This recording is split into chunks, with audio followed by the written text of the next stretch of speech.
السلام علیکم ورحمۃ اللہ وبرکاتہ۔ الحمد للہ نحمده ونستعینه ونستغفره ونؤمن به ونتوکل علیہ ونعوذ باللہ من شرور انفسنا ومن سیئات اعمالنا۔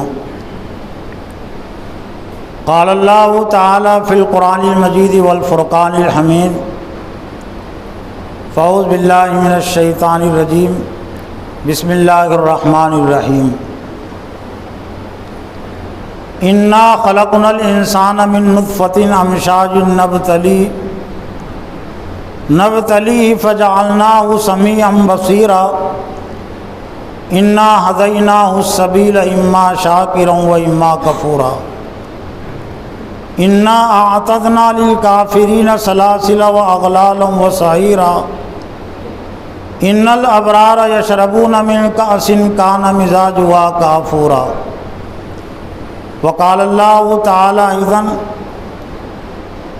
سبح اسم ربک الاعلی الذی خلق فسوى والذی قدر فہدی۔ صدق اللہ العظیم۔ وقال النبی صلی اللہ علیہ وسلم وَإِذَا اسْتَعَنْتَ فَاسْتَعِنْ بِاللَّهِ الی آخر الحدیث۔ معزز و محترم دینی بھائیو، بزرگوں، نوجوانوں، خواتین، بہنوں، آج کے اس جمعہ کے خطبے میں جس عنوان کے تحت کچھ باتیں رکھنی ہیں قرآن و حدیث کی روشنی میں، وہ عنوان اور موضوع گزشتہ جمعہ کے خطبے ہی سے ایک طرح سے جڑا ہوا ہے۔ پورے طور سے تو وہ عنوان نہیں ہے، لیکن اسی سے جڑا ہوا یہ عنوان اور موضوع ہے، اور وہ ہے توکل اور تقدیر۔ گزشتہ جمعہ میں توکل اور تدبیر کے عنوان سے کچھ باتیں رکھی گئی تھی، لیکن دین اسلام ہی کا ایک اہم عنوان اور موضوع توکل اور تقدیر ہے۔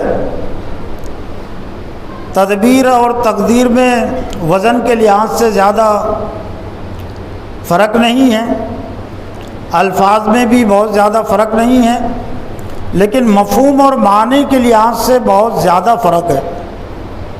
تدبیر کا تعلق تو انسان کی کوشش اور انسان کے عمل سے، اور تقدیر کا تعلق اللہ کے فیصلے سے، اللہ کی مشیت سے ہیں، اللہ کی قدرت سے۔ اس سلسلے میں بھی قرآن نے اور حدیث نے ہماری رہنمائی کی ہے،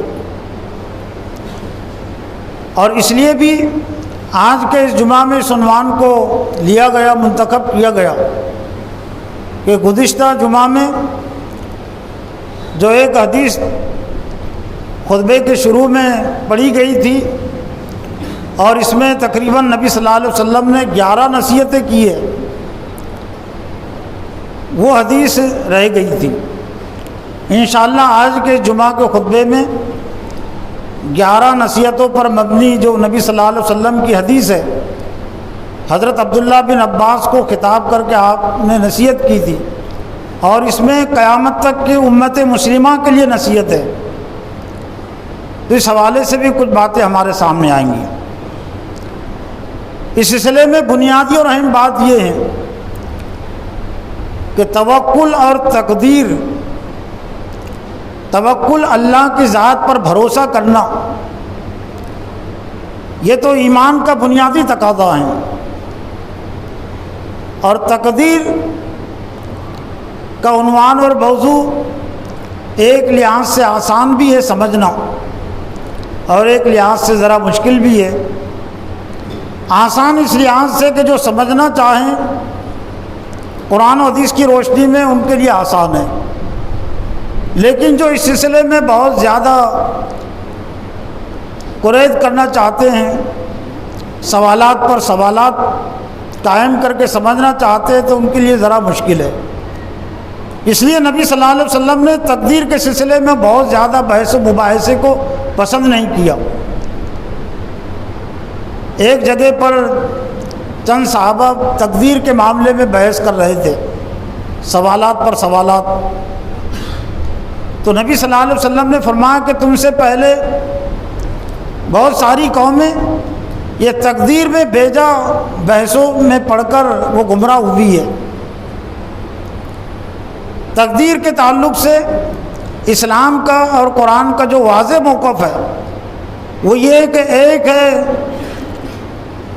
وہ تقدیر کا حصہ جو ہماری پیدائش سے تعلق رکھتا ہے، تخلیقی رویہ، اس میں تو انسان کا کوئی دخل نہیں ہے، انسان کے عمل اور انسان کے ارادے کا تخلیق میں، انسان کی پیدائش میں، کہ وہ کالا پیدا ہو، گورا پیدا ہو، صاحب دماغ پیدا ہو، پاگل پیدا ہو، اندھا پیدا ہو، آنکھوں والا پیدا ہو، بہرا پیدا ہو، کان والا پیدا ہو، گونگا پیدا ہو، بولنے کی طاقت اور قوت کے ساتھ پیدا ہو، چھوٹے قد کا ہو، بڑا قد کا ہو، تو یہ تو تقدیر کا وہ حصہ ہیں جس میں انسان کے عمل اور ارادے کا کوئی دخل نہیں ہے، تخلیقی رویہ جسے ہم کہہ سکتے ہیں۔ لیکن تقدیر کا ایک حصہ وہ ہے جو اخلاقی رویے سے آپ اس کو سمجھ سکتے ہیں۔ تو انسان کے جو اخلاق ہے، انسان کا جو کردار ہے، تو انسان کے اخلاق و کردار میں انسان کے ارادے اور عمل کا بہت بنیادی دخل ہے، اور اخلاق و کردار کے سلسلے میں اللہ نے جو انسان کی تقدیر بنائی ہے تو اس کے ارادے اور اس کے عمل کو دیکھ کر کہ اس نے جو کچھ اختیار کیا، اللہ تعالیٰ نے پھر اس کی تقدیر میں بات لکھی۔ لیکن اس سلسلے میں بہت سارے لوگ دو انتہا پر چلے جاتے ہیں، ہر عمل کو تقدیر کا حصہ بتا کر مطمئن ہو جاتے ہیں، تو یہ بھی گمراہی کی چیز ہے۔ اسلامی تاریخ میں دو گمراہ فرقے گزرے ہیں، ایک ہے جبریہ اور دوسرے قدریہ، جو دو انتہاؤں پر چلے گئے تھے کہ انسان کا عمل ہی سب کچھ ہے، خدا کی ذات اور قدرت کوئی چیز نہیں، تو یہ بھی صحیح نہیں ہے۔ اور ایک فرقہ یہ کہ انسان کے عمل اور ارادے کو کوئی دخل نہیں ہے، جو کچھ ہوتا ہے وہ سب اللہ کی مرضی سے ہوتا ہے، تو یہ بھی گمراہی کی بات ہے۔ تو کیا شرک بھی اللہ کی مرضی سے ہوتا ہے؟ کیا زنا بھی اللہ کی مرضی سے ہوتا ہے؟ ایک ہے مشیت، اللہ نے ڈھیل اور مہلت دی، یقیناً یہ بات ہے کہ اگر اللہ تعالیٰ کسی کو ڈھیل اور مہلت نہ دے تو کوئی کچھ نہیں کر سکتا، لیکن اللہ تعالیٰ نے ایک منصوبے کے تحت، اور انسان کی پیدائش کا مقصد چونکہ امتحان ہے، آزمائش ہے، تو ابلیس کو بھی ڈھیل اور مہلت دی ہے۔ تو گناہ کے کام اللہ کی مرضی سے نہیں ہوتے، گناہ کے کام شیطان کی مرضی سے ہوتے ہیں۔ مشیت اور مرضی میں فرق ہے۔ مشیت یعنی ڈھیلر، کہ اللہ تعالیٰ نے ڈھیل دی، ڈھیل نہیں دیتا تو کوئی کچھ نہیں کر سکتا تھا، لیکن اللہ تعالیٰ نے ایک امتحان کے طور پر منصوبے کے تحت نافرمانوں کو بھی ڈھیل دی ہے، لیکن گناہ کے کاموں کے ساتھ اللہ کی مرضی نہیں ہے، ورنہ گناہ کے کاموں کے ساتھ اگر اللہ کی مرضی ہوتی تو پھر اللہ جہنم کیوں بناتا؟ پھر اللہ تعالیٰ فرعون کو کیوں کر کے کرتا؟ نافرمانوں پر اللہ تعالیٰ آسمان سے بجلیاں کیوں گراتا؟ پتھروں کی بارش ان پر کیوں ہوتی؟ تو اللہ کی مرضی صرف اطاعت اور فرما برداری کے ساتھ ہے، نافرمانی کے کاموں میں اللہ کی کوئی مرضی نہیں ہے۔ نافرمانی کے کام شیطان کی مرضی سے ہوتے ہیں، نفس کی مرضی سے ہوتے ہیں۔ ایک مثال کے ذریعے سے اس فرق کو آپ سمجھ سکتے ہیں کہ ایک ادارے کی طرف سے امتحان رکھا گیا، امتحان حال میں بہت سارے طلبہ بیٹھے ہوئے ہیں، تو ممتحن کی طرف سے، امتحان لینے والوں کی طرف سے، ادارے کی طرف سے ڈھیل اور مہلت تو ہے صحیح اور غلط لکھنے کی، لیکن کیا ادارے کی مرضی بھی اس میں ہے کہ لوگ غلط لکھیں؟ ادارے کی مرضی، ممتحن کی مرضی، امتحان لینے کی مرضی وہ صرف صحیح لکھنے کے ساتھ ہے، غلط لکھنے کے ساتھ ادارے کی مرضی نہیں ہے۔ ہاں ڈھیل اور مہلت ہے ادارے کی طرف سے، لیکن نمبر ان کو اس پر نہیں ملیں گے۔ میرا اپنا احساس یہ ہے کہ اس سے بہتر کوئی مثال نہیں ہو سکتی کہ ڈھیل اور مہلت تو ہے لکھنے کی کہ جو چاہے لکھے، گالیاں لکھے، لیکن مرضی ممتحن کی، امتحان لینے والوں کی صرف اس بات کے ساتھ وابستہ ہے کہ لکھنے والوں نے صحیح لکھنا چاہیے، اس لیے جنہوں نے صحیح لکھا نمبر اسی پر دیے جاتے ہیں، اور جنہوں نے غلط لکھا نمبر اس پر نہیں دیے جاتے۔ تو قرآن مجید میں اللہ تعالیٰ نے فرمایا کہ انا خلقنا الانسان من نطفۃ امشاج نبتلی فجعلناہ سمیعا بصیرا، ہم نے انسان کو نطفے سے پیدا کیا، نبتلی، اور پھر اس کو جانچتے پرکھتے ہیں، ایک حمل کے مرحلے سے اسے گزارتے ہیں، اور پھر وہ سننے والا دیکھنے والا ہو جاتا ہے۔ انا ہدیناہ السبیل اما شاکرا و اما کفورا، پھر ہم نے اس کو رہنمائی کی، ہدایت کا راستہ دکھایا، اما شاکرا و اما کفورا، چاہے تو شکر گزار بنے یا پھر نافرمان بنے۔ من شاء فلیؤمن من شاء فلیکفر، جس کا دل چاہے ایمان لائے، جس کا دل چاہے کفر اختیار کرے، لیکن کفر کے ساتھ اللہ کی مرضی نہیں ہے۔ اس لیے جہاں اللہ نے فرمایا کہ چاہے تو ہدایت کا راستہ اختیار کرے، چاہے گمراہی کا راستہ اختیار کرے، لیکن اسی ساتھ اللہ نے انجام کو بھی بیان کر دیا، انا اعتدنا للکافرین سلاسل واغلالا وسعیرا، جو کافر ہیں، جو کفر کا راستہ اختیار کریں گے، ہم نے ان کے لیے دہکتی ہوئی آگ اور جہنم کی توقع تیار کر رکھی ہے، اغلالا وسعیرا، لگامیں تیار کر رکھی ہے۔ ان الابرار یشربون من کاس کان مزاجها کافورا، اور جو فرما بردار ہے، جو شکر گزار بندے بنیں گے، شکر گزاری کا راستہ اختیار کریں گے، وہ شراب طہور پیئیں گے، یشربون من کاس کان مزاجها کافورا، ان کو جنت کی شراب پلائی جائیں گی جس میں کافور ملی ہوئی ہے، کہ دنیا میں ان نعمتوں کا تصور نہیں کیا جا سکتا، ایسی نعمتیں ملیں گی۔ پھر سورہ اعلیٰ میں اللہ نے فرمایا کہ ان سعیکم لشتی، تمہاری جو کوششیں ہیں وہ الگ الگ ہے، سبح اسم ربک الاعلیٰ الذی خلق فسوی، کہ پاک ہے وہ ذات جو اعلیٰ ہے، بہت بلند ہے، الذی خلق فسوی، اس نے انسان کو پیدا کیا اور درست کیا، الذی قدر فہدی، اور اس نے پیدا کیا اور اس کی تقدیر بنائی۔ ان سعیکم لشتی، تمہاری جو کوششیں ہیں وہ الگ الگ ہے، فاما من آتی واتقی وصدق بالحسنی فسنیسرہ للعسری، جس نے اللہ کے راہ میں دیا اور تقوی کی روش اختیار کی، وصدق بالحسنی، اور اس نے اچھائیوں کی، نیکیوں کی تصدیق کی، تب اس کے لیے جنت کا راستہ آسان کر دیتے ہیں، نیکیوں کا راستہ آسان کر دیتے ہیں۔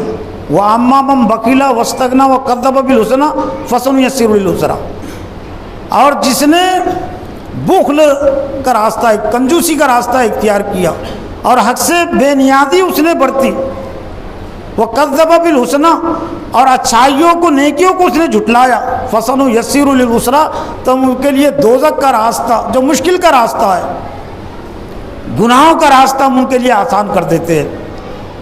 تو میرا اپنا احساس یہ ہے کہ تقدیر کے حوالے سے جو تخلیقی رویہ ہیں اور جو اخلاقی رویہ ہے، تو اس کو سامنے رکھ کر ہمارے لیے سمجھنا آسان ہے۔ علامہ اقبال رحمۃ اللہ علیہ نے بہت ہی قرآن میں ڈوب کر، اسلام کی تعلیمات میں ڈوب کر، چونکہ آج سے 100 سال پہلے بہت زیادہ تقدیر کو لے کر بہت سارے لوگ بحث و مباحثہ کرتے تھے اور گمراہی کا راستہ اختیار کرتے تھے، نافرمانی پر خود بھی مطمئن ہوتے تھے، دوسروں کو مطمئن کرتے تھے کہ ہم جو کچھ ہو رہا سب اللہ کی مرضی سے ہو رہا۔ تو علامہ اقبال نے اس موقع پہ کہا تھا، قرآن حدیث کا ایک طرح سے تعلیمات کا نچوڑ اور خلاصہ تقدیر کے حوالے سے، عمل سے زندگی بنتی ہے جنت بھی جہنم بھی، عمل سے زندگی بنتی ہے، جنت بھی جہنم بھی۔ یہ خاکی اپنی فطرت میں نہ نوری ہے نہ ناری، یہ خاکی، خاک سے بنا ہوا انسان، اس لیے اس کو خاکی کہتے ہیں، مٹی کو کہتے ہیں خاک۔ یہ خاکی اپنی فطرت میں نہ نوری ہے نہ ناری، یعنی پیدائشی لحاظ سے یہ نہ دوزخی ہے نہ جنتی ہے۔ عمل سے زندگی بنتی ہے، جنت بھی جہنم بھی۔ عمل سے بنتی ہے جنت، جو عمل وہ اختیار کرے گا۔ اور پھر مزید علامہ اقبال نے اسی تقدیر کی حقیقت کو واضح کرتے ہوئے کہا کہ تقدیر کے پابند ہیں نباتات و جمادات، تقدیر کے پابند ہیں نباتات و جمادات، مومن فقط احکام الہی کا ہے پابند۔ مکمل طور سے تقدیر کے جو پابند ہیں نباتات، یہ پودے، جمادات جو بے جان چیزیں ہیں، درخت ہیں، چاند سورج ہے، یہ جانور ہیں، یہ 100% مکمل طور سے تقدیر کے پابند ہے۔ جو اللہ تعالیٰ نے ان کی رہنمائی کا اصول اور ضابطہ بنا دیا، مقرر کر دیا، چاہے وہ شیر ہو، چیتا ہو، چینٹی ہو، کوئی پرندہ ہو، تو وہ مکمل طور سے پابند ہے تقدیر کے۔ لیکن مومن فقط احکام الہی کا ہے پابند۔ مومن وہ صرف اس کا پابند نہیں ہے، مومن احکام الہی کا ہے پابند۔ افراد کے ہاتھوں میں اقوام کی تقدیر، افراد کے ہاتھوں میں ہے اقوام کی تقدیر، ہر فرد ہے ملت کے مقدر کا ستارہ۔ مقدر کا لفظ تقدیر سے بنا ہے، عام طور سے نا میرا مقدر یہ اور اس کا مقدر یہ، تو افراد کے ہاتھوں میں اقوام کی تقدیر۔ علامہ اقبال نے قرآن حدیث کا نچوڑ اور خلاصہ پیش کیا، افراد کے ہاتھوں میں قوموں کی تقدیر، قوموں کی تقدیر بنانا بگاڑنا انسان نے ہمارے سپرد کیا۔ تم اگر صحیح راستہ اور رویہ اختیار کرو گے تو تمہیں بلندی ملے گی، اور تم نے اگر نافرمانی کا راستہ اختیار کیا تو تمہارے لیے پستی اور ذلت ہے۔ افراد کے ہاتھوں میں اقوام کی تقدیر، ہر فرد ہے ملت کے مقدر کا ستارہ۔ پھر تقدیر کے حوالے سے ایک اہم چیز ایمان مفصل جو دینیات کے نصاب میں پڑھائی جاتی ہے، آمنت باللہ و ملائکتی و کتبی و رسولی والیوم الآخری والقدر خیری و شرری من اللہ تعالی والبعث بعد الموت۔ 7 چیزیں ایمانیات میں داخل کی گئی۔ قوم اللہ پر ایمان لایا، اس کے فرشتوں پر، اس کی کتابوں پر، اس کے رسولوں پر، اور قیامت کے دن پر۔ والقدر خیری و شرری، اور تقدیر اچھی اور بری اللہ کی طرف سے ہوتی ہے۔ اچھی اور بری اللہ کی طرف سے ہوتی ہے کہ مطلب یہ کہ جو تم برا عمل اختیار کرو گے تو اس کا برا نتیجہ تمہارے سامنے آئے گا، تمہاری تقدیر بری بنے گی۔ اور تم اچھا عمل اختیار کرو گے تو اچھی تقدیر تمہارے سامنے آئیں گی۔ تو خیری و شرری من اللہ تعالی والبعث بعد الموت۔ فیصلہ اور منصف، فیصلہ کرنے والا منصف تو اللہ ہی ہے، لیکن اچھائی اور برائی کا جو فیصلہ ہے، اللہ کی جو سنت ہے، وہ انسانوں کے اعمال پر مبنی ہے۔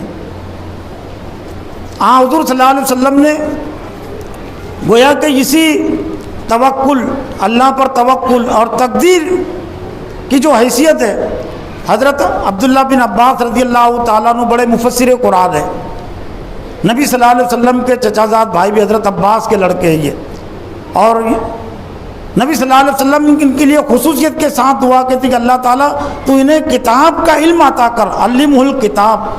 اس لیے صحابہ کرام میں سب سے پہلے اور سب سے بڑے مفسر وہ حضرت عبداللہ بن عباس شمار ہوتے ہیں۔ ان کی تفسیر ابن عباس کے نام سے عربی میں ہے، لیکن اردو میں بھی اس کا ترجمہ بہت سارے مترجمین نے کیا ہے۔ میرے پاس بھی وہ تفسیر ہے، اگرچہ بہت مختصر ہے لیکن وہ بہت جامع تفسیر ہے۔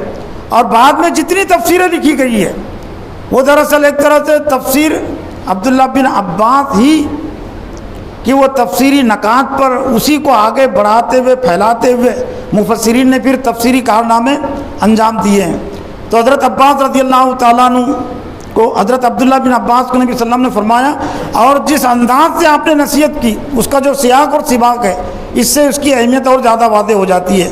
انہ قال کنت ردیف النبی صلی اللہ علیہ وسلم، یہ ترمذی شریف، مسند احمد میں ہے اور مشکات شریف میں یہ روایت کہتے ہیں حضرت عبداللہ بن عباس کہ میں ایک مرتبہ نبی صلی اللہ علیہ وسلم کے ساتھ سواری پر بیٹھا ہوا تھا، یعنی بالکل قریبی میرا اور ان کا تعلق تھا۔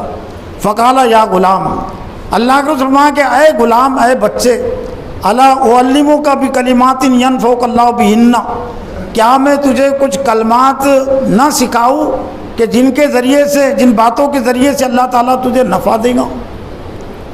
تو حضرت عبداللہ بن عباس نے کہا کہ بلا، کیوں نہیں۔ یہ سوال کا جو انداز ہوتا ہے ایک طرح سے بات کی اہمیت کو واضح کرنے کے لیے ہوتا ہے۔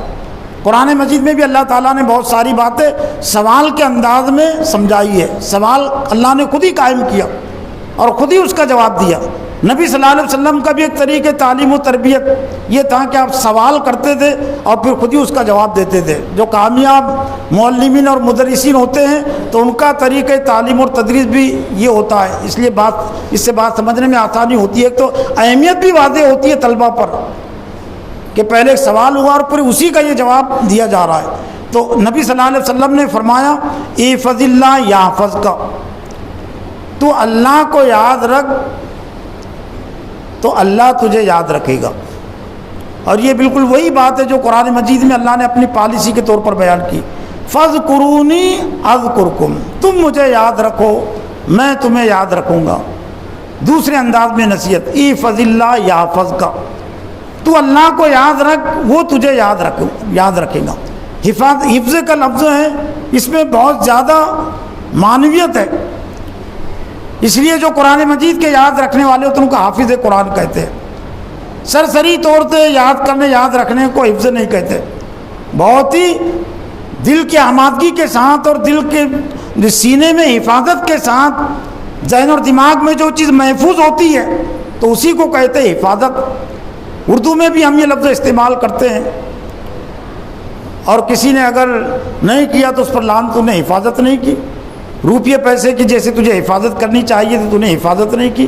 تو حفظ اللہ کا مطلب یہ تو اللہ کی حفاظت کر، اللہ کی حفاظت سے مراد اللہ کے احکام کی حفاظت، اللہ کی مرضی کی حفاظت۔ یحفظ اللہ تو اللہ تعالیٰ تیری حفاظت کرے گا۔ احفظ اللہ تجد امامک، تو اللہ کو یاد رکھ، اللہ کی حفاظت کر، اللہ کے احکام کو یاد رکھ، تجد امامک، تو اللہ کو اپنے سامنے پائے گا۔ اللہ تیرے سامنے ہوگا، اللہ تیرے ساتھ ہوگا، گویا کہ تو اکیلا نہیں ہوگا۔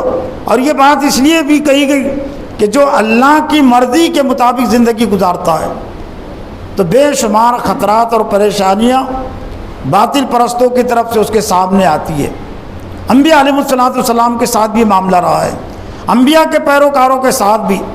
تو اس مناسبت سے نصیحت کی کہ اگرچہ تیرا کوئی ساتھ میں نہیں ہے لیکن اللہ تیرے ساتھ ہے۔ تجد امامک وہو معکم اینما کنتم، وہ تمہارے ساتھ ہے تم جہاں کہیں بھی ہو۔ تو یہ بات اور قرآن مجید کی یہ آیت اور اللہ کی یہ پالیسی ایک کمزور کو بھی جو ہے تو طاقتور بنا دیتی ہے نا۔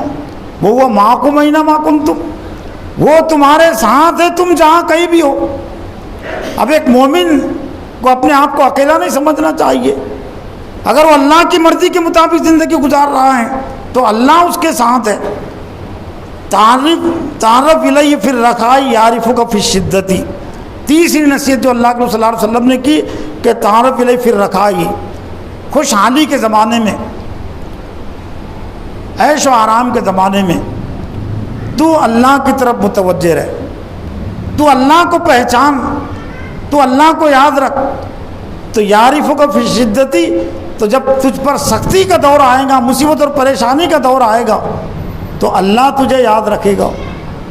تو نے آسانی کے دور میں، آسائش کے دور میں، خوشحالی کے دور میں اللہ کو یاد رکھا تو ظاہر بات ہے تجھ پر کوئی مصیبت اور پریشانی اگر آتی ہے تو پھر اللہ تعالیٰ تجھے کیسے بلائے گا۔ لیکن عام طور سے انسانوں کا جو رویہ ہے اور ایمان والوں کا جو رویہ ہے وہ یہ کہ اگر اللہ یاد آتا بھی ہے تو اس وقت جب کوئی مصیبت اور پریشانی پیش آتی ہے۔ بہت کم لوگ ہوتے ہیں جو خوشحالی میں اور عیش و آرام کی حالت میں اللہ کو یاد رکھتے ہیں، اللہ کی مرضی کو پورا کرتے ہیں، ورنہ زیادہ تر لوگ اقتدار پا کر، خوشحالی پا کر وہ اللہ تعالیٰ کو بھول جاتے ہیں، اور جب مصیبت اور پریشانی آتی ہیں تو پھر اللہ کو یاد رکھتے ہیں۔ تو یہ تو عام طور سے منافقین کا رویہ بھی تھا کہ مصیبتیں پریشانیاں آتی تھی تو اللہ کے رسول کے پاس آتے تھے۔ فرعون پر اللہ کے عذابات آئے، قرآن مجید میں ہیں، بڑے عذاب سے پہلے اللہ تعالیٰ نے چھوٹے چھوٹے عذابات بھیجے، تو کوئی عذاب آتا تو موسیٰ علیہ السلام کے پاس آتے تھے، تو وہ کہتے تھے کہ اپنے رب سے آپ دعا کیجئے کہ یہ مصیبت اور پریشانی ٹل جائیں گے تو ہم پھر ایمان لے آئیں گے اور میں بنی اسرائیل کو تیرے سپرد کر دوں گا۔ لیکن جب اللہ تعالیٰ مصیبت پریشانی ہٹا دیتا تو پھر اور پرانی روش پر آ جاتے، وہی نافرمانی کی روش پر۔ بدقسمتی سے آج امت مسلمہ کی اکثریت بھی اسی رویش میں ہے۔ آپ کو بھی اس کا سابقہ ہوگا اور مجھ کو بھی بارہ اس کا سابقہ پیش آتا ہے کہ جب مصیبت اور پریشانی کے حالات آتے ہیں تو کچھ نہ کچھ تب تو کچھ نہ کچھ رجوع ہوتا ہے اللہ کی طرف، مسجدوں کی طرف، کچھ دعائیں مناجات، لیکن جب اچھے حالات ہیں تو پھر ایک طرح سے وہ بھول جاتے ہیں۔ وَإِذَا سَأَلْتَ فَاسْأَلِ اللَّهَ، اور جب تو کوئی چیز مانگے فَاسْأَلِ اللَّهَ، اللہ سے مانگ، اللہ سے سوال کر۔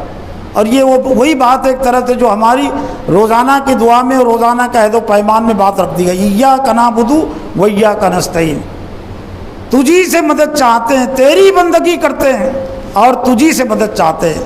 وَإِذَا سَأَلْتَ فَاسْأَلِ اللَّهَ، جب تو کوئی چیز مانگ تو اللہ سے مانگ۔ وَإِذَا اسْتَعَنْتَ فَاسْتَعِن بِاللَّهِ، اور جب تو مدد طلب کر، مدد چاہ تو فَاسْتَعِن بِاللَّهِ، تو اللہ سے مدد طلب کر، اللہ سے مدد چاہ، اللہ کی مدد طلب کر۔ قَدْ جَفَّ الْقَلَمُ بِمَا هُوَ قَائِنٌ، قلم جو ہے تو خشک ہو چکا، تقدیر گویا کہ لکھی جا چکی، جو ہونا تھا وہ چیز ہو چکی۔ فَلَوْ أَنَّ الْخَلْقَ كُلُّهُمْ جَمِيعًا، پھر اہم جو نصیحت ہے، اور آج کے دور میں بھی اس نصیحت کو بہت زیادہ سمجھنے اور سمجھانے اور عام کرنے کی ضرورت ہے، اس لیے کہ چھوٹے چھوٹے اندیشوں کی بنیاد پر آج دین و ایمان کے بنیادی تقاضوں کو آج ہم نظر انداز کر دیتے ہیں۔ اگر تمام مخلوق، ان الخلق کلهم جميعا، تمام مخلوق ایک ساتھ مل کر، جميعا کے الفاظ ہیں، الگ الگ نہیں، تمام مخلوق ایک ساتھ مل کر ارادوا ينفعوك بشيء، تجھے کوئی نفع پہنچانا چاہے، لم یکتب اللہ علیک، لیکن وہ نفع، وہ فائدہ اللہ نے تیری تقدیر میں، تیرے حصے میں نہیں لکھا۔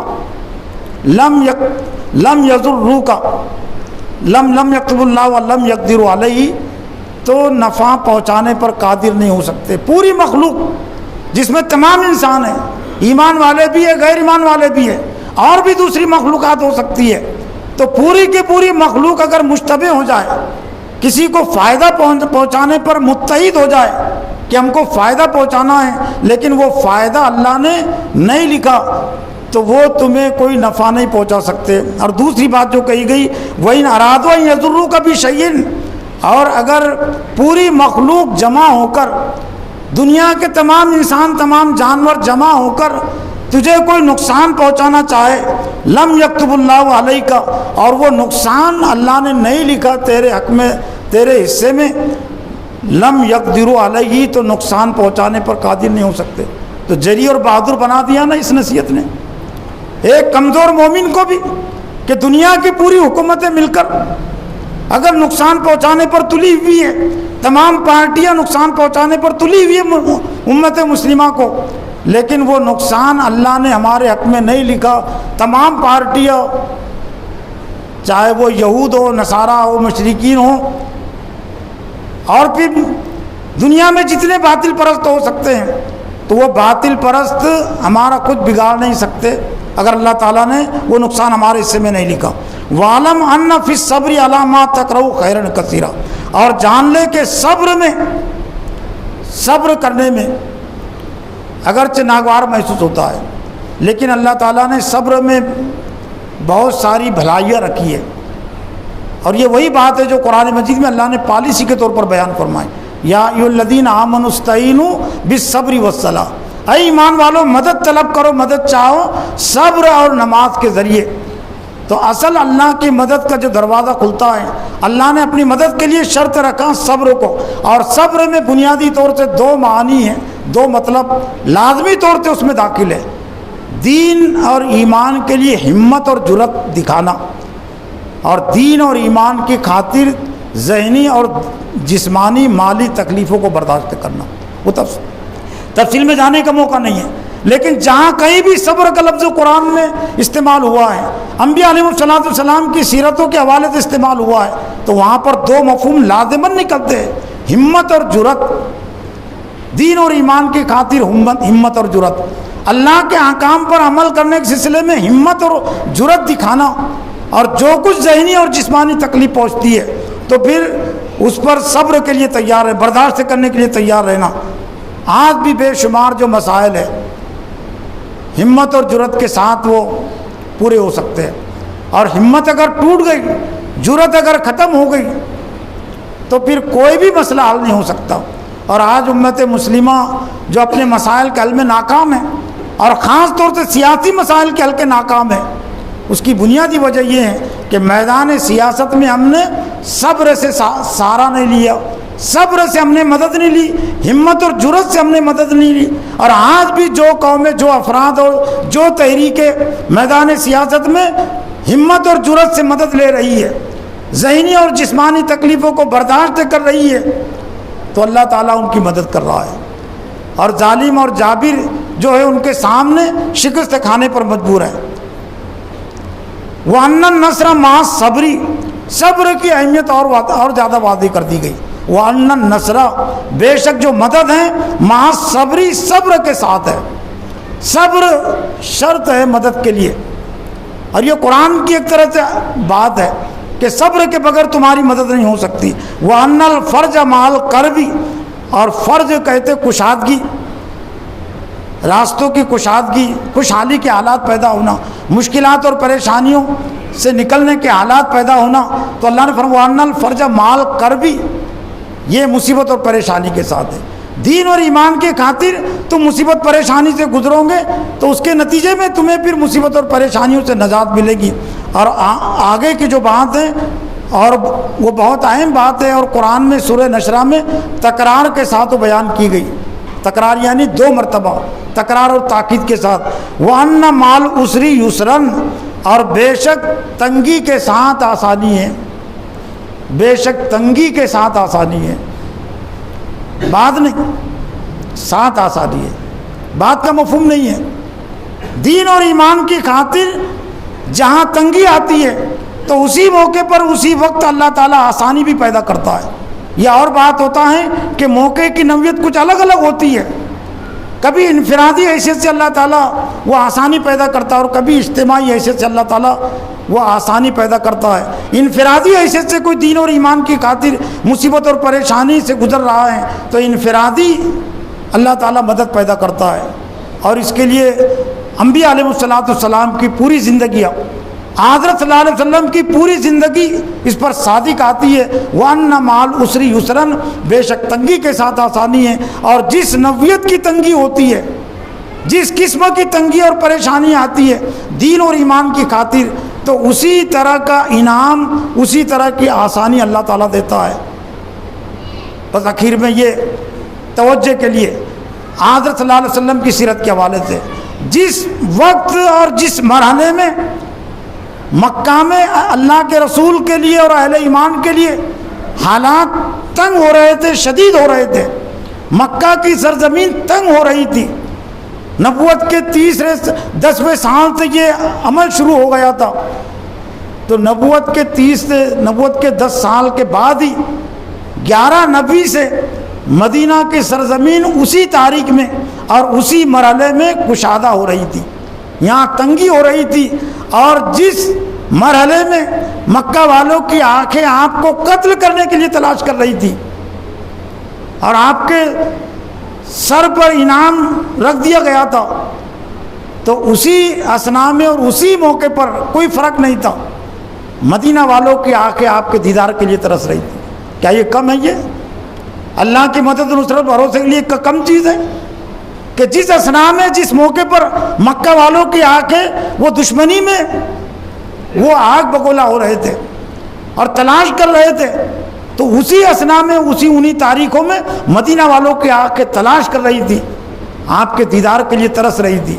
اور قیامت تک کے لیے امت مسلمہ کے ساتھ اللہ تعالیٰ کی یہی سنت رہے گی. آج بھی یہی سنت ہے, یہی پالیسی ہے, لیکن اس سنت اور پالی کسی طرح آئے تب. تو محترم حضرات, ضرورت اس بات کی ہے کہ اللہ تعالیٰ نے ہمیں جو دین اور ایمان کی دولت عطا کہ ہم اس کی قدر کریں, اور توکل, اللہ پر توکل کے سلسلے میں اللہ تعالیٰ نے جو شرائط رکھی ہے, تقدیر کی جو حقیقت اللہ تعالیٰ نے واضح کی ہے, تو ہم توکل کی صفت اور کیفیت سے بھی اپنے آپ کو جوڑے, صبر کی صفت اور کیفیت سے بھی ہم اپنے آپ کو جوڑے, تو اللہ کی مدد اور نصرت ہمارے شامل حال رہیں گی. اللہ سے دعا ہے کہ اللہ تعالیٰ مجھے بھی اور آپ کو بھی دین اور ایمانی ذمہ داری کو سمجھنے, انہیں ادا کرنے کی توفیق عطا فرمائے. وآخر دعوانا الحمد للہ رب العالمین.